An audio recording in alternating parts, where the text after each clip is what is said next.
Bonsoir, monsieur le journaliste. C'est bien moi, monsieur Jacques, Ok. depuis Chypre. Monsieur En Jacques. fait, je voulais juste témoigner.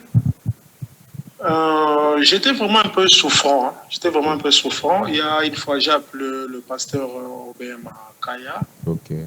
et il a prié pour moi parce que j'avais un problème de érection et vraiment, ça ne fonctionnait pas. Mais Ok. juste après sa prière, vraiment, Dieu a fait des miracles. Amen. Au moment où je te parle maintenant, ça va. Ça va vraiment. Père éternel, je prie en qualité de ton serviteur. Na sambeli pona papa o. Nzambe na longoli masasi nyonso ba betaye ya kindoki na lokolo. Au nom de Jésus-Christ de Nazareth. Reçois miracle. Yamba miracle na kombo na Yesu. Otambola au nom de Jésus. Papa, est-ce que vous avez tellement otambola? Parce que biki déjà. Si tu crois, tu verras la gloire de Dieu. Oui, que otambola place aux gens. Simba lo kolonayo, ozo benda male motambola. Nabi simba lo kolonayo, ozo benda male mozo tambola papa. O biki déjà nzamba biki siyo. Miracle na lokolo wana. Merci, très chers téléspectateurs, téléspectatrices. C'est Baignon, Sobazolanda Bisso, na monde tui, partout na Mokil Mobimba, Oyo Bozana Bissolongo. Et nous sommes toujours avec l'homme de Dieu, Obolo Kaka, l'homme qu'on a présenté lui depuis la ville de Brazza, comme le pasteur des miracles, le pasteur Obe Makaya, l'homme des miracles. Tous années et longo, na Mukolo na lelo, s'abonner, partager, benga numéro bas de l'écran na Bisso. Qu'on utilise pour prendre l'homme de Dieu, le pasteur Obé. Shalom, papa. Shalom, pasteur Mia, que Dieu vous bénisse. Bonne évolution, bonne Mikolo. Ouais, Nzamba est là, le Dieu d'apôtre Moïse, le Dieu de notre alliance, Azaï le Monabiso. Bon, kokyo pa mola liboto zolanda biso partout dans le monde entier pour ko bénéficier de la grâce na yo. Tout sambeli, éternel Dieu des armées, n'a pas moli motonio soit zolanda biso, et motonio soit kolanda biso partout. Ajoami, Nzambe tikete direct oyo est porté et lokomoko yamotuya na vinaye na kombo na Yesu. Nous avons aussi prié. Amen. Merci, nous avons aussi prié. Amen. Partout au Landabiso, c'est partager, s'abonner et l'ola et que vous allez partager pour nous. Chaque fois que tout ce que l'homme s'aima, il mentionnera. Ceux qui ont s'aimé, que partager l'ola peut partager bénédiction pour nous. Amen. Partager chaîne oyo na mabota na yo na bandeko na yo. Yes. Li pamboli miracle souke pa na yo ti. Profiter pe na ngona bandeko no baza pembeni. Ndenge nzamba osana osala pe na bango. Ceux qui osent seulement la foi à travers l'homme de Dieu, le pasteur Obé Makaya, l'homme de Dieu. Bonne évolution. Non, nous avons évolution paysan et zamalamu. Nous avons toujours na makolo ya apôtre Moïse Kasongo et na église na biso la restauration par Jésus-Christ. Wapi wana tosanga na kawana na banda na Kivu numéro 3 à horoscope où comme référence ya ba nyonso bazota partout dans le monde bazo komela wana bazo ya koluka lobiko na bango na nzela ya Ntoma Moïse. Merci, merci beaucoup l'homme de Dieu. Merci pour na beaucoup talelo malgré tout ce qui nous passait. Je ne sais pas malgré m'appelle Babenga Biso après. C'est par rapport au Nango, Babenga Biso après l'homme de Dieu bonne évolution. Mikolo déplacement exact pour Namboka. Non, Mikolo déplacement exact, tu as toujours na Kinshasa awa et tu dis que Nzambe azana biso mais ceux qui Nzambe a permettre biso de déplacer parce que la Bible déclare qu'il est partout dans le monde tout ça là bato ba disciple na ye. Donc ils ont tinda o Nzamba tikela biso na sala mokilo tout ça là bato ba disciple na ye. Donc ceux qui ba bénéficier par invitation pourquoi pas tout était partout parce que tous les porteurs évangile devons sillonner partout afin que le peuple tout lui botananza mais place nyos bazali et sous quand na direct place nyos ba bengi sanga biso place nyos mutawe ko inviter biso to que nous té ya sangmala tous a prêt ya ko kenote ya avec alliance ya Nzambe ya tata na biso to kendaka et puis miracle ça mara toujours. Merci beaucoup l'homme de Dieu. Je ne sais pas si tu as un message de Dieu. pour na libota mozala édifier lelo. Ok. Juste une petite exhortation pour na libota zolanda yo. Bato bazana libanda moka frère d'ici de Londres partout, Irlande, Allemagne partout, Angleterre. Au bazana pour ça il y a sango malam insu du l'internet na Nzambe. Tamba pa molo pasteur miel obi ke liloba na Nzambe eza mutuya na via mutu. Et bakoye ko sakola pona yo, bakoye ko sambela pona yo, mais Bible ba au commencement était la parole et la parole était avec Dieu. Liloba na Nzambe nde créaka eloko na via mutu. Liloba na Nzambe nde David azoloba eza mwinda na makolo na biso. Et biso tozo tambola selon l'écriture en Nzambe, parce que l'écriture en Nzambe to maloba ya Nzambe yango neza moboko, yango neza fondement na biso. Et mutu na Nzambe to un prophète, un docteur, un pasteur ou yebi ko décortiquer makambo Nzambe te, ou azaka basé na prophétie. Eza moi bien te. Oh, les vraies prophéties, c'est la parole de Dieu. Cela n'a pas bien. Les vraies prophéties, c'est la parole de Dieu. Parce que nous sommes ça la base dans nous allons le Et la Bible dit dans Josué chapitre 1 verset 18 et verset 8 plutôt le bas que la livre de la loi n'est pas de ta bouche, médite-les nuit et jour et nuit plutôt. Donc maloba Nzambe ekima na Bible bonote. Et ceux qui maloba Nzambe eza moboko na yo, eza fondement na yo, tu auras des succès, tu auras des percées na vie na yo. Ceux qui maloba Nzambe evandi kat na yo, yaya o nyonso za na ngo poso kozwa. Voilà la raison pour laquelle Bible zoloba na biso maloba na ocho loba David aloba ke maloba na Nzambe eza mwinda na makolo na biso. Et quand tu n'as pas la parole de Dieu en toi, c'est que ça na kata ténèbres parce que maloba na Nzambe ne éclairaka vie na biso, maloba na Nzambe ne efungulaka chemin na biso. Zola na pasteur mien. Donc maloba na Nzambe nde za moboko ya makambo nyonso tosala. Un prophète, un apôtre, to mutu nyonso oyo asakolaka ndewa ya maloba na Nzambe, c'est que lisakoli na ye eza bien te. Zola nanga. Donc, biso base na biso premièrement na kata restauration, c'est la parole de Dieu. Yo moku toza témoin, oyebi ndenge notre père l'apôtre Moïse Kasso munenga te ya kamaloba Nzambe. Et biso pe bana na ye, toza bato to décortiquer la parole de Dieu. To suki kaka na prophétie te, to suki kaka na voyance te, mais poto koma ba voyant, poto koma na likabo Nzambe apesi biso likabo oyo bato bele bazolula ngo toza nanu bato bayebi kote ya sango malamu. Toza nanu bato bayebi kopanza sango malamu. Toza nanu bato batangaka ba écriture.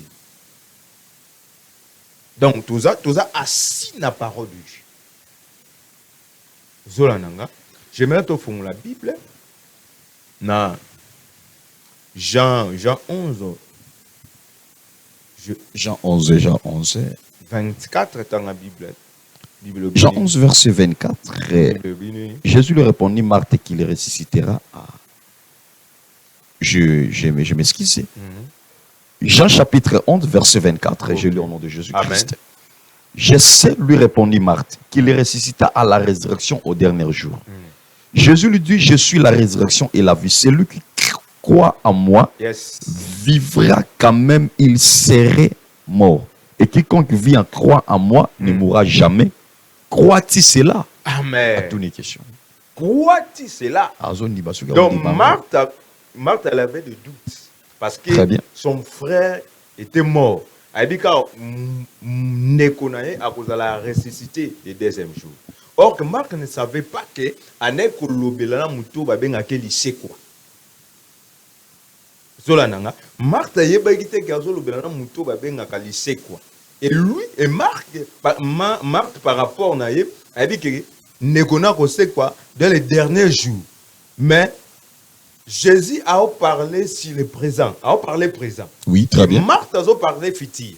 On a écouté ça Moutou moko. Lobi kunoza lobi tezalelo. Kobota noza lobi wana kuna tezalelo. Oh, la racine de Romo na nda kwa lobi amen. O Jésus tozo teya. Aza Jésus ya mikolezo ya te. Aza Jésus ya lelo. Voilà la raison pour laquelle bato benga wala baté to moni loboko na nzambe. Nzela pasteur Robin, to moni loboko na nzambe. Ngana zaki il y a des témoignages. Il y a des messages. Il y a un moment où on a un message, yondo tanga un message. Et Yesu azolo la marque si tu crois tu verras la gloire. Est-ce qu'on nimi yango? Yango voilà la raison pour laquelle bateau ba benga biso tulingaka bazala toujours na kondima. Olaninga pasteur mien. Bazala toujours na kondima. Na lobaka kondima eza monnaie o esomba ke loko place bat ba ko somba te. Kondima na lobarango eza loboko ya misatu oyo kotaka place mutu akoyi kokota te.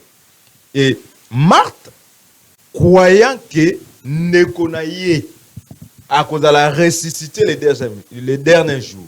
Mais Jésus a présent. Jésus a présent. Voilà la raison pour laquelle bateau babenga biso babika na présent. Très bien.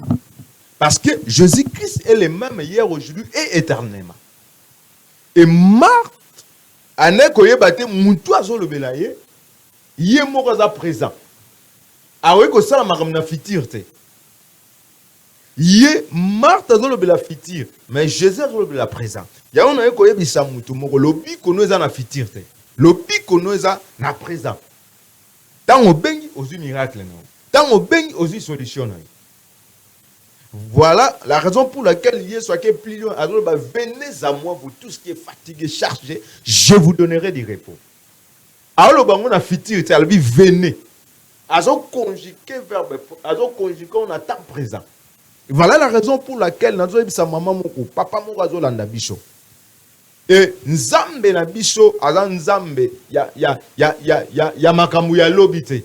Aza nzambe oya salaka na présent. Ya on azobisa maman moko azolanda biso, papa moko azolanda biso, yaya moko azolanda biso, oumeli mingi na kobika na fitir. Te na kozwa mikolo ezoya. Na kobonga mikolo ezoya, na kobala mikolo ezoya, na kobota mikolo ezoya. Mais ngana ye koyebisa yo que Jésus tozote ya yo aza Yesu aza présent. Aza capable ya kosala makambo yo mama koyi kosala te, papa koyi kosala te. Kaka ndenge tozoloba bo. Voilà la raison pour laquelle batimiso ba benga ba bikte tant obonde ka na biki. Tant obonde kaka ke nazaki na impuissance moko bo sexuelle na telemi mbala moko. Parce que ngana croya ka nzamba saka na présent. Voilà la raison pour laquelle plus l'homme de miracle. Non, c'est l'apôtre qui vous a présenté depuis. Oui, apôtre a un moment supérieur. Ayebi ko détecter moana na moana. Et quand l'apôtre confirme ça, c'est-à-dire à mona ke loko za katanga. Et parce que moi Dieu agit na présent, na fitirte. Voilà la raison pour laquelle Yesu ça marque si tu crois tu verras la gloire. Voilà la raison pour laquelle sa maman on a bien dans 5000 bébés ba maman ba okam. Et 5000 bébés na opé sango na fitirte, na opé sango na présent. Na présent. Merci, je vois des messages au Kota. Et il a un frère Jean-Paul depuis les États-Unis. Amen. Abi, papa, j'ai un problème. Ma casse, pasteur Robert Sunganga. Ok. Nabungisi $800,000 na compte. 800,000. $800,000 na compte. Par rapport à mon watia qui a comprendre tes pertes, mais je suis homme d'enfer. Ok. Azoye batezani. Jean-Paul depuis les États-Unis. Papa Jean-Paul a bien biso na sukaya direct na biso to ko PC orientation. Il suffit to zong sa mon na compte notre Dieu. Si tu crois tu verras la gloire de Dieu. Tozote ya nzambe ya fitirte, tozote ya nzambe ya présent. Merci. Il y a des messages Zokota et belé. Message Zokota tellement belé. Il y a une sœur Ibsinga, maman sœur Claudine. Maman Claudine, que Dieu te bénisse. J'ai un problème grave. Nami boma tonami salani. Ami bomate. Mobali nanga na kutie na leki nanga mwasi na mbetu.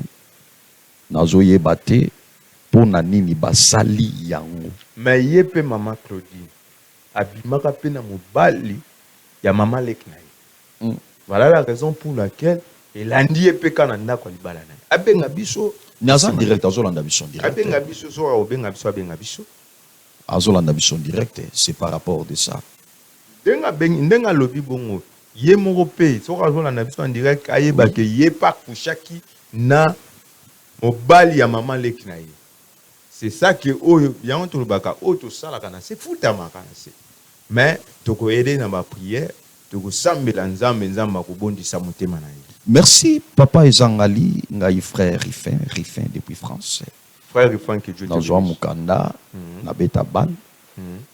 Mais na ebité soki papa okosunganga basenginga na kota kisi pona na mata na premier soki premier nino wana babenga en première C'est session. la première division. Division plutôt. Na mona sisa kangote première division Frère Nani. frère Rifin. Frère Rifin kosimba kisite kisi ya solo za Yesu. Soka lobi depuis basenginga mama nazokoka te nazomona makambo na butu na okoko bimati. Azogo bimate abenga biso toko sambela pona ye toko kata contact wana nyonso makambo wana kesila. Et frère Rifin benga l'homme de Dieu, il y a aussi des messages benga Ok. parce que le pasteur il est là encore. Ok. Le pasteur bel homme des miracles, tout est possible à celui qui croit. Amen. Nzambe naye aleki nzambe yaba milimo mabe. Nous sommes en train de continuer de lire encore des messages dans mon voice de Kwatindi. Ngape na ba message awa. Naibte voice mo rekomi si Ya, on peut lire ça. otanga, hein? Oui, oui. Bonsoir, monsieur le journaliste. C'est bien moi, monsieur Jacques, Ok. depuis Chypre. Message. En fait, je voulais juste témoigner. J'étais vraiment un peu souffrant. Hein. J'étais vraiment un peu souffrant. Il y a une fois, j'ai appelé le pasteur OBM à Kaya Ok. et il a prié pour moi parce que j'avais un problème d'érection et vraiment, ça ne fonctionnait pas. Mais juste après sa prière, vraiment, Dieu a fait des miracles. Amen. Au moment où je te parle maintenant, ça va. Ça va vraiment. Ça va. Et j'ai profité de cette occasion un peu de témoigner. Ok. Que Dieu bénisse le pasteur Robert. Amen. Vraiment que Dieu le bénisse. Donc, Vraiment. Merci. Alobi nzambe a pambola par rapport à témoignage à témoigner. ya Il y a aussi là au sana mais nzambe quand même sali nzoto zongi loko le seigneur le bibili bokundu bwa nzoto nyoso. Fonctionne. wana témoignage. Oui, témoignage là Bato témoignage. pe bazana baka lokola ndeko auti kobenga biso babenga biso enzambe oyo asala badikolo akozanga te ko résister bango to ko restaurer bango. Moi aussi j'ai une message à Bakomeninga. Bonsoir papa pasteur Robin. J'ai écrit depuis Autriche à Batouazola na biso pe Autriche. J'ai choisi de t'écrire parce que pendant que ton direct je n'ai jamais eu l'occasion de te rejoindre. J'avais un problème de papier.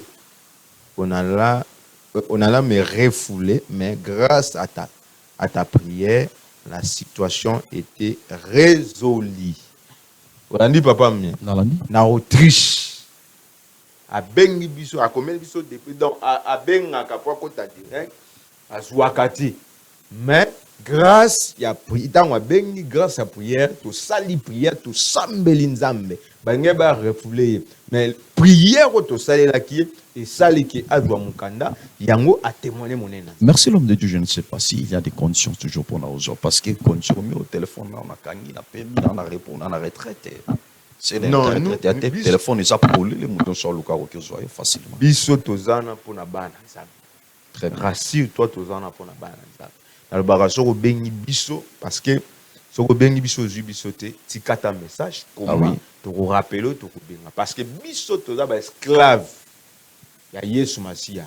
Donc toza wana pona ko dépeupler royaume na Satana pona ko peupler royaume na nzambe. Donc toza wana lokola ba berger et bango baza ba mpate tant berger aza wana mpate azalaka na souffrance te. Yango Bible zoloba David zoloba l'Éternel est mon berger, je ne manquerai de rien. Très bien. Amemakanga na matiti ya mobeso. C'est-à-dire biso toza lokola ba berger, bango bazo ya na mikumba na bango et pas nzambe na biso.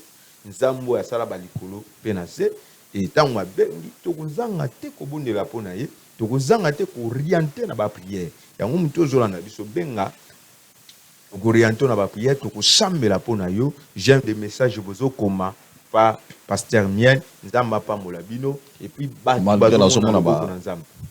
Batu bazo benga na des numéros autozanango yo zolanda biso avec des numéros de pasteur kuna ba bengi pe pa na yo. Tu peux appeler l'homme de Dieu Aza parmi biso. Aux a problème, aux a situation tellement beaucoup. L'homme de Dieu, il est là toujours parmi nous.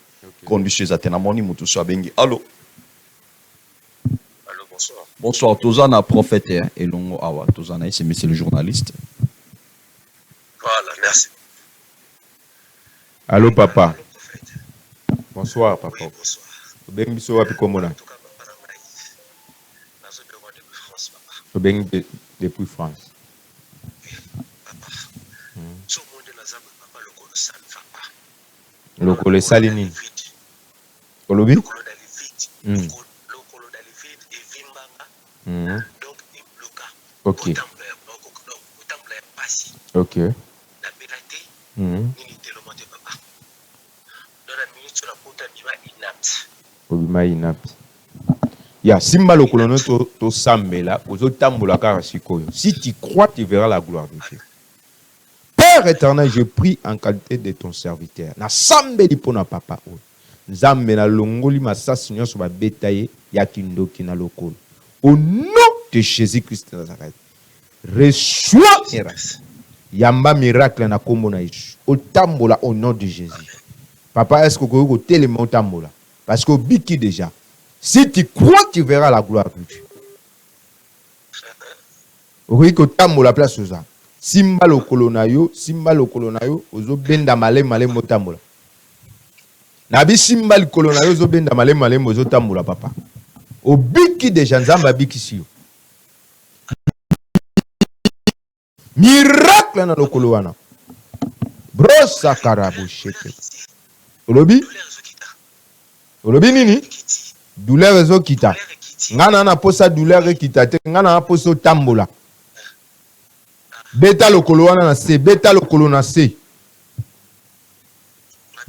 Beta. Banda ko tambola. Tambola, otamboli? Merci Seigneur. Nzamba pa mola biso, nzamba pa molo benga biso na suka. Benga biso na suka ya direct na biso na kozanga tu te ko bondela pona yo. Miracle yango na vie na yo. Okozonga su na chaise roulante. Na lobina makambo offrande te papa. Ce qui est très important lokolo tamboni nzamba pa mola. D'accord. Ya. Nzamba pa mola. Merci, yo ozolanda l'homme de Dieu, numéro zana c'est la bande de l'écran, benga l'homme de Dieu, aza toujours wana. Des numéros ali, il y a un peu sur le qui n'a soutenir. Merci. Moutonanzambe. Il a des cas Moutonanzamba zanango, ça demande d'abord il faut soutenir. Yes. OK. Tu as une photo de mi balwana, si tu as souci, il y a aussi une bana ou papa Kofi, maman Kofi. OK. Numéro 1 peu ça l'homme de Dieu zana. Tina ne fils que vous en Angleterre, yo ba maman mosunga ba fait l'état l'occasion yango. Yes. Avec l'homme de Dieu. Donc il y a des photos à faire bazana et le Dieu du ciel. Amen. A revisité Péo. Yosa partout dans le monde à tuer. Appelle ici. Donc batu bazoti na ba message malgré que réseaux sociaux un peu perturbé na Afrique toujours. C'est toujours comme ça. Mais benga l'homme de Dieu zana parmi biso ba message ezali. Et yo ça n'a pas problème mais benga l'homme de Dieu aza toujours wana parmi biso. L'homme de Dieu il a une sœur. OK. Un message qu'on a gardé en privé. Merci. Même que ça là il a c'est la téléphone habité na aussi côté. Merci. Et papa Zalinga sœur Marie. Sœur Marie, que Dieu te bénisse. Dans une situation mo makasi tout na une semaine. OK. Il y a mariage. Mukolo na vandi na fiancé na ngana ndako. Na découvrir. OK. Na découvrir azalaka homosexuel, c'est-à-dire abimana ba garçon. Il y a sœur Marie, que Dieu te bénisse. Oui, tant bengi garçon na ayebi garçon na tindi les parties na sexe à mobali, atindi na téléphone. OK. Mais si ko to sololi na mobilité na boyaye to na continuer na ye. Nzambe nonde atindinga natindelo message. Oh, on arrive Batika ça. na une semaine. Ça, Sœur Marie, ce qui est révélé est pour nous. Ce qui est caché. Azoluka concert place wana. Non, Une semaine à mariage déjà. Batika na une semaine pour le Nzambe, mariage. yo kana biso papa miel. Nzambe eza nzambe ya multi système. Abi que ceux qui servante na ye parce que c'est un servant de Dieu. Ah oui. Abi que sera qui kuna ko souffrir. Voilà la raison pour laquelle Bible le dit ce qui est révélé c'est pour nous. Ce qui est caché. Ils a pour nzambe. Voilà nzambe a révélé déjà. Ils a souté makambo bisa eboya ye continuer na ye. Wana romi débat na basiko bazomona basia mabalo bazolanda. Non, futur marié au bazolanda. Nzambe déjà par a rapport à résoudre des problèmes na ye. Nzambe a résoudre des problèmes na ye. Donc, Sœur Marie. par Ok. rapport à likambo et salam Nzambe a résoudre des problèmes na ye. Nzambe a cassé des likambo. Est-ce qu'il y a un garçon wana soki ba osala mariage? C'est ça la question. Dans le but, Atika ou bien osala mariage. Nzambe déjà répond. Parce qu'il y a tout une question papa. Na boya tout na. Ngana yebishio Nzambe a répondre ye. Dieu est fidèle. Ah. Ma sœur Marie, que tu es en train de me suivre, frère, où ça n'a pas de problème, tu as la réponse. Entre parenthèses, appelez l'homme de Dieu. Amen. Numéro est dans la bande d'écran. Je ne sais pas pour Narochité s'il a une chose pour Yakoloba. Nzambe apamola ba nyonso bazolanda biso na lobaka David azoloba bo recommande ton sort à l'Éternel. Très bien. Yom tozana ba problème, yom tozana souci à likambo résoudre. Je bénis maman Marthe na France ou si je ne me trompe pas. C'est une séance à prière il y a 21 jours dans le baboué. On a déjà une grossesse à 2 semaines. Zamba pamola on a zozé la témoignage na yo maman. Et la zone d'Ima, Nzambe, il y a alliance, Nabiso, il y a restauration, Nzambe, il y a apôtre, Moïse Kassongo, le Dieu de notre alliance, a restaurer que moi, Nana, a bota mamalam, pe a kola malam. On a zoloba maman, moko, zolanda biso, on a problème, paye à ma botte, benga biso, parce que ma beaucoup, ils en a 5000 bébés, que Dieu vous bénisse. Que Dieu vous bénisse, c'est toujours l'homme de Dieu qui marche avec les miracles. Bah, y a l'ikombe. Tu as des problèmes, mais vous avez des situations, vous avez un cancer malade, même si le VIH, Okay. même si le problème comment, l'homme des miracles est déjà là. Merci. Le pasteur Obé Makaya. Qui ceux qui a été, nous serons toujours ensemble avec vous. Que Dieu vous bénisse. Amen. Bonsoir, monsieur le journaliste. C'est bien moi, monsieur Jacques, Ok. depuis Chypre. Merci, En fait, je voulais juste témoigner. J'étais vraiment un peu souffrant. J'étais vraiment un peu souffrant. Il y a une fois, j'ai appelé le pasteur OBM Kaya Ok. et il a prié pour moi parce que j'avais un problème d'érection et vraiment, ça ne fonctionnait pas. Mais juste après sa prière, vraiment, Dieu a fait des miracles. Amen. Au moment où je te parle maintenant, ça va. Ça va vraiment. Père éternel, je prie en qualité de ton serviteur. Na sambeli pona papa o.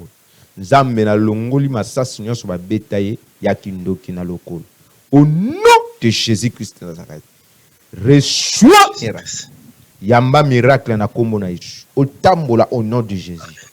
Papa, est-ce que vous pouvez tellement otambola? Parce que biki déjà.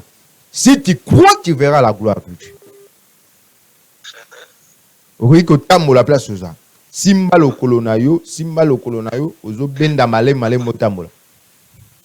Nabi simba lo kolonayo, ozo benda male ozo tambola papa. O biki de Nzamba biki siyo. Miracle na lo kolowana.